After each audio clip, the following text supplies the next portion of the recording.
When simple advice becomes dangerous. Parasocial influence, coaching echo chambers, and the illusion of relational wisdom. There is a particular strain of modern self-help that presents itself as deep, brave, and liberating while relying almost entirely on simplification. It trades nuance for certainty and markets confidence as wisdom.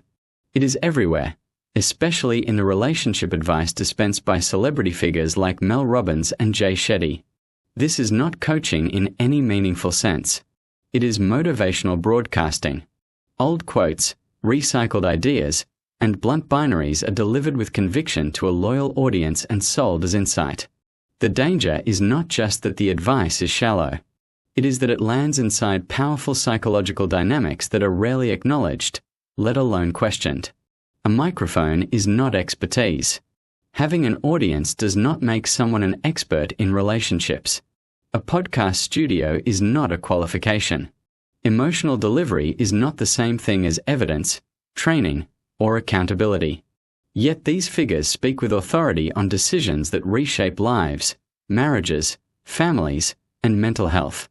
They do so without any obligation to see the outcomes of their advice, and without any framework that forces caution, context, or responsibility. The confidence is the product. Simplicity sold as depth. The advice itself is almost always reductive. Discomfort equals misalignment. Doubt equals fear. Staying equals settling. Leaving equals courage. These ideas feel relieving because they reduce complexity. They remove ambiguity. They turn messy, uncertain human experiences into clean moral narratives. You are not confused. You are enlightened. You are not conflicted. You are brave. That relief is the hook.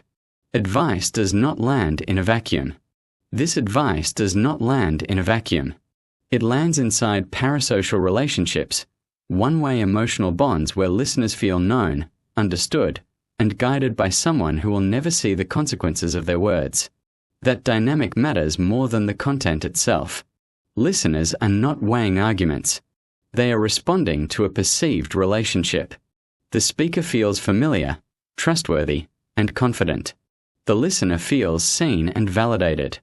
Once that bond is formed, skepticism drops away. Opinion starts to feel like truth. Where the coaching overlap occurs. This is the point where celebrity self-help and coaching culture converge. Celebrity figures rely on parasocial intimacy at scale. Coaches recreate the same effect through immersion. Ideology replaces evidence. Repetition replaces reflection. In coaching environments, especially large group awareness training style rooms, retreats, and group programs, belief is intensified through proximity and language. Doubt is reframed as resistance. Discomfort is reframed as growth. Harm is reframed as necessary. Different delivery systems, same psychological mechanism. Both create echo chambers where advice is absorbed as fact rather than questioned as interpretation. Amplification without accountability. Neither system is accountable for outcomes. Celebrities never see the marriages that implode, the families destabilized, or the long tail of regret. Coaches often do see the fallout, but are ideologically insulated from it. If something goes wrong, the framework remains correct and the individual applied it incorrectly. That is not feedback. It is belief protection. The louder the affirmation, the harder it becomes to question the premise. The frozen person fallacy. A core assumption underpinning this advice is that people do not change in meaningful ways. This person is who they are is treated as a settled fact rather than a snapshot taken under specific conditions. Long-term relationships include long flat periods, emotional fatigue, parenting strain, grief, illness, and stress. None of that fits neatly into a viral clip or podcast episode. If we treat every low point as proof of incompatibility, no long-term relationship survives. Emotional forecasting over decades based on current dissatisfaction is not insight. Humans are terrible at it. Fear dressed up as foresight.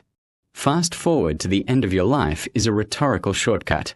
It bypasses uncertainty and injects fear. It assumes the present feeling is permanent and that leaving guarantees fulfillment. There is no evidence offered for this leap, only certainty. Many people leave expecting clarity and relief and instead find loneliness, regret, financial strain, fractured families, and unresolved grief. That story rarely trends well, so it is rarely told. The false binary of pity or exit. Listeners asked whether they would want someone to stay out of pity. This sets up a false choice. Either you leave bravely, or you stay resentfully and waste everyone's time. There is a third option that never gets airtime. Staying while uncertain. Staying while repairing. Staying without grand narratives or instant clarity. Repair is slow. It is unglamorous. It requires humility and patience. It does not perform well on social media. Truth without responsibility. Declaring "I don't love you anymore" is framed as inherently loving because it is true. But feelings fluctuate. Desire fluctuates. Certainty fluctuates. Truth without responsibility is not kindness. It is self-expression prioritized over care. When temporary internal states are declared as final moral truths and reinforced by cultural applause, the damage can be profound. The world this advice creates. If everyone only does what feels right for them, what kind of world do we end up living in?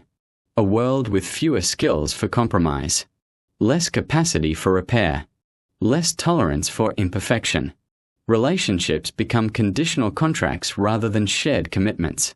In that world, long-term relationships make little sense at all. Why promise anything if sustained discomfort is framed as self-betrayal? Call it what it is.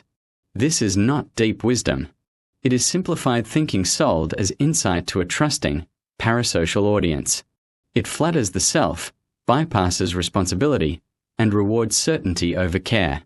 Real depth makes you slower, not faster. More cautious, not more convinced. More attentive to consequences, not less. Advice that encourages millions of people to treat exit as courage and doubt as weakness deserves scrutiny, not applause.